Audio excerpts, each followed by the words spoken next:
My name is Scott Challoner, and you are listening to the Leaders Council podcast for the people who run the country and the people who keep the country running. As regular listeners of our programme will know very well, part of our mission here at the Leaders Council is to bring you a variety of distinct perspectives on leadership. And as we record this particular podcast on the 15th of September 2022, we pay tribute to one of our most beloved and cherished leaders in the form of Her late Majesty Queen Elizabeth II, who served the country with such an immense devotion to duty throughout her entire days. And we also wish our very best to King Charles III, who of course succeeds her on the UK throne. I'm delighted to actually say that joining me on the programme today is Tony Westington, the Managing Director at Secure Innovation, a company based in Saltash, Cornwall, which develops security technologies. This business was initially founded in the 80s as Spinnaker International to specifically solve a growing crime problem around cash-in-transit thefts. And today the business is thriving, it's rebranded, and let's just talk a little bit about why it's decided to go in that direction. Tony, a very warm welcome to you then, and thank you for joining us on the show. It's a real pleasure having you with us. Thanks, Scott. Pleasure to be here. Real pleasure having you alongside me as well, Tony. Now, I've mentioned there that the company took the decision this year to rebrand, and albeit obviously you've been incredibly successful to date in your endeavours, that was a decision that you took that felt was more representative of the direction the business was going in. So just for those that might not be sort of familiar with the business and the decision that it's taken, why is it that you decided to sort of go down that route? Yeah, as you mentioned, we were established in the 80s, and the nature of the business protecting cash and assets has meant that over the years we've developed a whole range of different technologies, and the diversification is now so great, so wide that we feel we can apply these technologies to other industries. So, to give you examples, we design electronic circuit boards. These are very low powered, so can be used in other industries. We design hardware as well. We create molded products which have to be lightweight and durable. So again, can be applied into other industries. We create firmware for the circuit boards to run. We even do some chemistry related products, and more lately we are doing more web based software. So it's a significant in terms of depth of technology. It's really quite wide. So all of those things are key to protecting cash. It's becoming much more sophisticated, the business of catching and stopping criminals. So, but because of that broad range of technologies we have available to us now, we can now start looking at other industries and try to solve problems for those industries as well, because that's essentially what we do, create designs and technology to solve problems. Yeah, I see where you're coming from. So it's essentially moving away from sort of being associated just with the cash in transit industry, and then just reflecting that, well, actually, we've now got a lot of fingers in a lot of different pies, basically, because our technology is developed to the point where, the applications are there to move it into different industries and, as you say, solve lots of different problems. So in what sorts of areas are you sort of really looking to sort of diversify the business in the immediate future, and what sort of recent developments have we seen in that area? So, just to give you an example of the sort of thing that we've recently developed. A recent product we developed is to tackle particular types of ATM crime. So we have in this country and in countries around the world a lot of attacks on ATM machines. We have a whole range of different systems, in terms of ink staining on the banknotes, specific DNA as well, just to trace or to mark a particular robbery scene, and therefore the criminals, help catch the criminals, and a whole range of different products to tackle those areas. But To add to that sort of portfolio, more recently we've developed a product called Core, which is developed specifically to tackle gas attacks. So criminals will basically smash open the shutter of an ATM machine, put in a pipe, and fill the machine with gas, and then basically blow it up. So a surprising number of those attacks, and then obviously very, very dangerous. There's been instances of people that have been injured over the years. Buildings catching fire. People live above these machines in banks and supermarkets and so on. So we've developed a product which will literally, at the back of the machine, there are four typically, 5 sometimes cash cassettes. We've developed a product where you can simply remove one of those cash cassettes, which you can, reduces the price of the criminal in that first step. But then you can put our core cassette in, and that machine completely protected from the point of view of cash. Yeah, and obviously I suppose the advantage with the core system is that given that it's a more up-to-date technology, it must be more efficient than obviously previous security measures. I imagine it's quite low maintenance as well. And I guess obviously it probably only needs sort of a certain number of checks sort of throughout its shelf life, let's say. So I guess the idea behind this is to make it low cost, make it easy to maintain, but also sort of push out there that prevention, I suppose, is the safest way of removing the risk, not just to obviously the cash being stolen, but also damage being sustained to sort of the surrounding areas. Yeah, there are some fairly industrial solutions that are already on the market for preventing gas attacks. But these, as you say, are older technologies. Sometimes not the safest in terms of the application and for users. And once they're usually it's a hard installation. So you bolt these things in place, and then once it's bolted in, that's it. They usually take up a lot of space and maybe not the best from a health and safety point of view. The idea with our system, the Core, is it's simple to use, it's very safe to use, it's clean, but it's also portable. So you can, if you have an estate of ATM machines, you can put the unit into the high risk machines, and then move those around to different machines over time as the risk profile changes, and that does happen. You get risk profiles change, moving from one area to the next as criminal gangs migrate, get caught, whatever. So there's a lot of benefits to customers in that respect.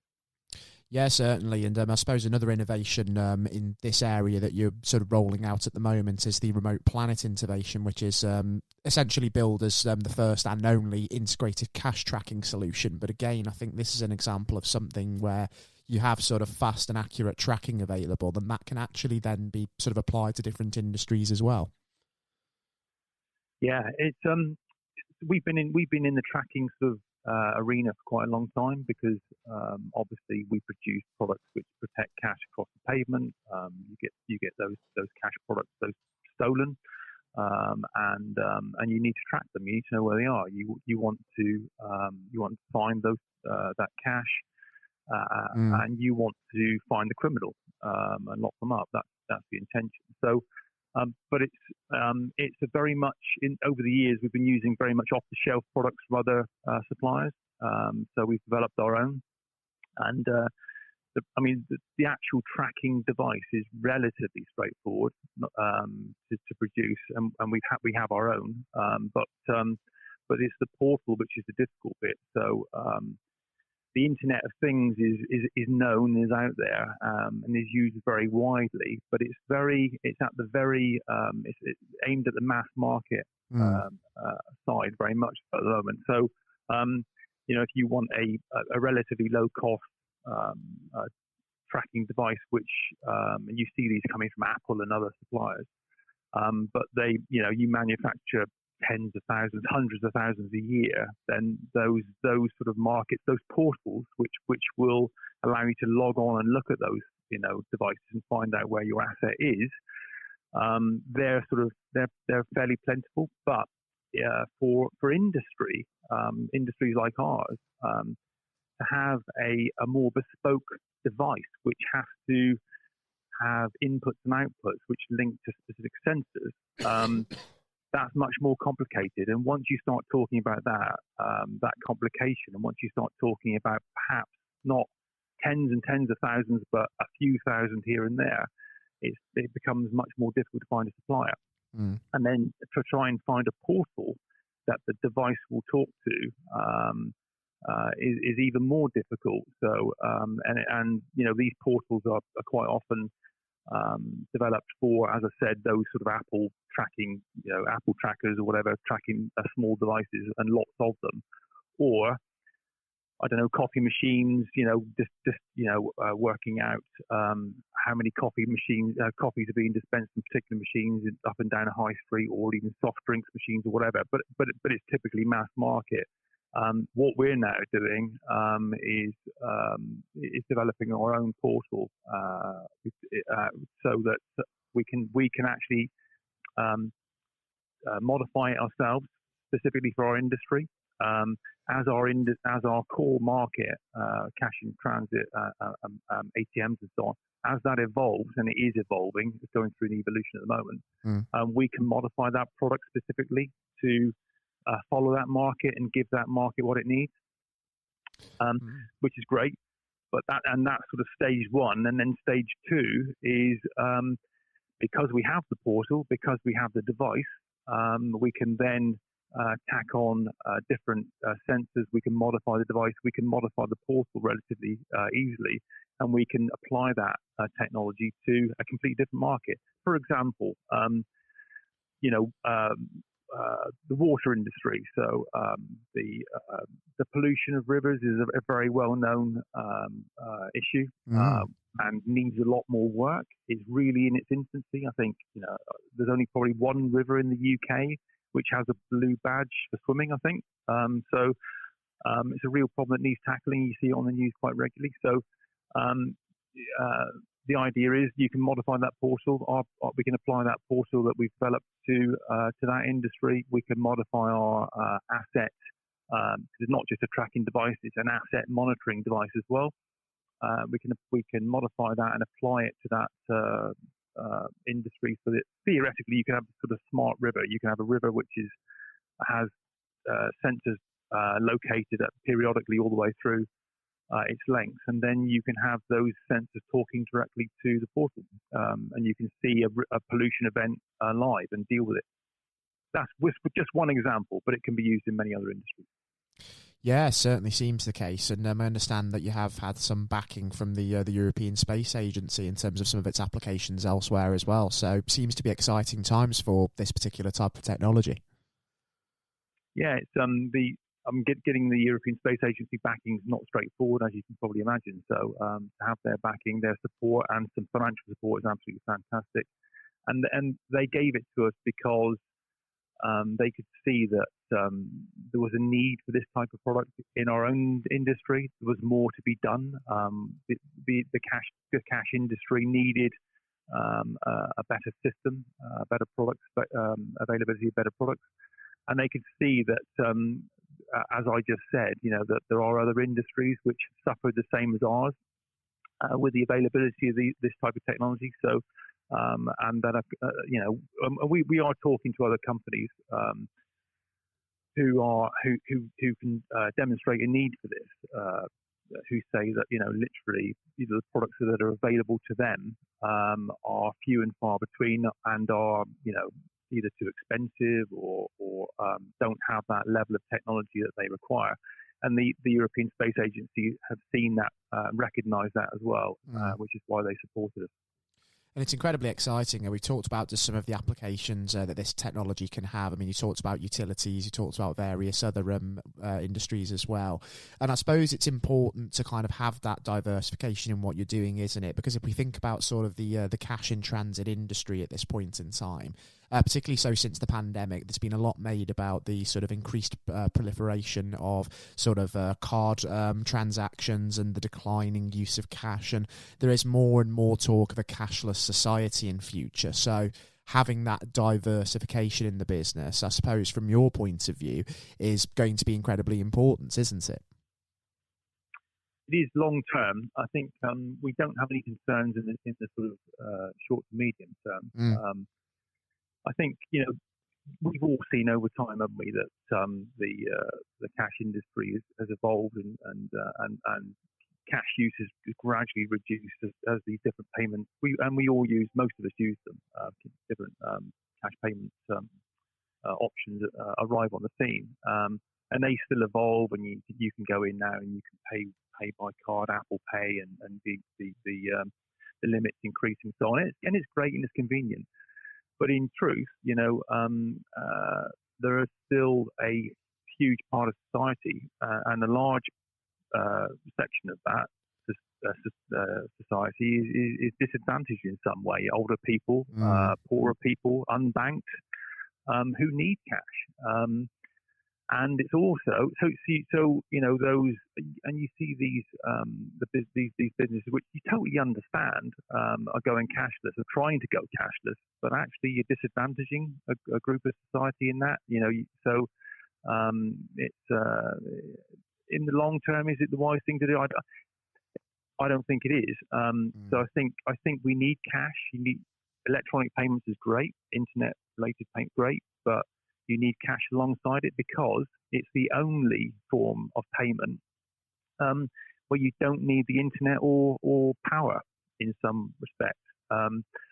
Because we've all been in situations. I've been to the cinema recently. The card machine didn't work. I had to go to a cash point to get some cash. I went to a concert recently again. They didn't have because of the location of the concert, it didn't have a connection to the internet, so we had to pay by cash. So and also as time goes on, we see that inflation's increasing. People are starting to use cash more to be careful and watch their spend. So it's always going to. I think it's always going to be needed as a backup. You get internet outages, you get websites that crash. Visa's website crashed some months ago. Various banks' websites go down. I think wasn't it RBS last year that had a couple of big outages. So, and what are people doing whilst that's happening? We've had supermarkets again who have problems with connections to the internet, and then they have cash payments only for an hour or so until they get it back online or whatever it might be. So if you don't have that physical form of payment available as a backup, we leave ourselves vulnerable as a society. I think that's very right. I think it's incredibly important when you think about disadvantaged groups of society, isn't it? When you think older people who might not be sort of as technically literate with obviously the use of technology, the use of online banking, the use of cards. That's hugely important to consider on the one hand, how business, if it's moving cashless, can disadvantage those groups. But you're very, very right about the fact that going cashless, it does increase our reliance on technology, doesn't it? And you mentioned sort of the chaos when sort of different websites go down. It casts my mind back actually to I think it was in 2018 when for a period of around a day or so Visa actually went down, so no card transactions were possible, and it was sometimes difficult for people to actually get money out of ATMs. So I completely understand where you're coming from there. I mean, and we do need to be very, very careful, don't we, about just how much we sort of pin all of our hopes on technology, because we're always likely to require that backup plan. And in the current sort of cost of living situation, I do think you're also very right in saying that when you withdraw cash, you know exactly how much money you've got there, and when it's gone, it's gone. So it's a much better way, isn't it, of monitoring just what your resources are, how much you have to spend, and you can use that as a much better way of budgeting, because if you get sucked into that routine of essentially just tapping your card, contactless payments, you're not really taking a proper note of what's going out, are you? It's critical for some people that they do draw cash out and they can watch, as you said, they can watch that spend. And as inflation increases, as gas prices go up and energy prices go up and food prices go up, it becomes more and more important to them. I think,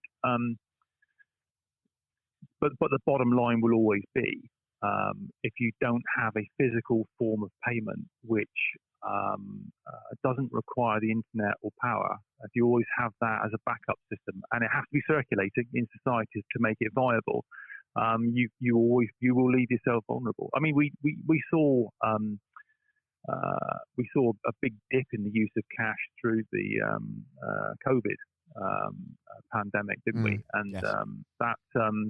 I think it sort of, we were obviously quite close to the industry, so we saw the effects of that, and it was quite devastating for some of our customers for quite some time. So, but it has bounced back, and it's probably, on average, if you look across UK, Europe, and other parts of the world, it's probably bounced back to 75% in terms of usage level to what it was before the COVID pandemic. But in some countries like the Netherlands, I believe they've actually it's been increasing, so it's gone beyond what it was in early 2020. So it's a strange thing. So.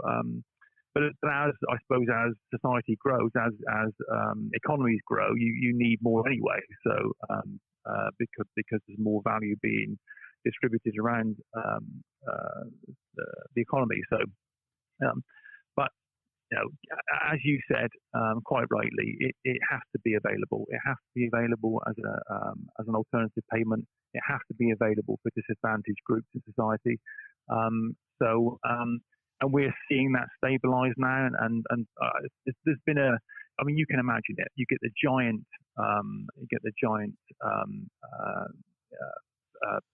companies like Apple and Mastercard, and they're all keen, obviously, to push their products, and that has a huge impact, but it has a huge influence on cash. But common sense comes back and says, actually, yes, all those sort of players provide a good product and service, but you can't rely on it 100%. So you have to have a backup plan. You have to have an alternative, and that has to be circulating in society. And there is nothing else but cash, which can do that. Absolutely right, and so it's going to be interesting to see exactly what trajectory the future of cash does take, but I do think you're absolutely right. I think there is always going to be a place for it somewhere. And just thinking about the future, just before we wrap up on the programme today, Tony, if we look ahead over the next 12 months perhaps, given all that you've hoping to sink your teeth into over the next year following the rebrand, I was just wondering if there are any sort of significant milestones or goals that you're looking to accomplish perhaps by this time next year. The key thing is we're about to launch the portal, which I mentioned earlier. The brand of that portal is called Remote Planet, and that will be that website will be remoteplanet.com. That's a big milestone for us with the European Space Agency support. That will come into our industry, into the cash and transit industry first, and then over the next 12 months, we'll gradually filter out into other industries, as I've mentioned before, which is great. We are expanding further in terms of our reach. We operate in some 11 countries at the moment, with 150 staff. We've invested significantly in and continue to invest in new service centres in Europe. So we have a service centre in Belgium, in Austria, in Ireland. We have a new one open. We're going to have a new one opening in the UK, a new one in France next year, which is great. And we have an office opening in India as well. One thing we haven't talked about yet is the challenges of staff recruitment and retention. That's been a difficult issue for us to deal with over the last few years, triggered by Brexit and COVID. I think so. Our staff turnover, as is the case with most companies, I think, has increased, has been at its highest level ever.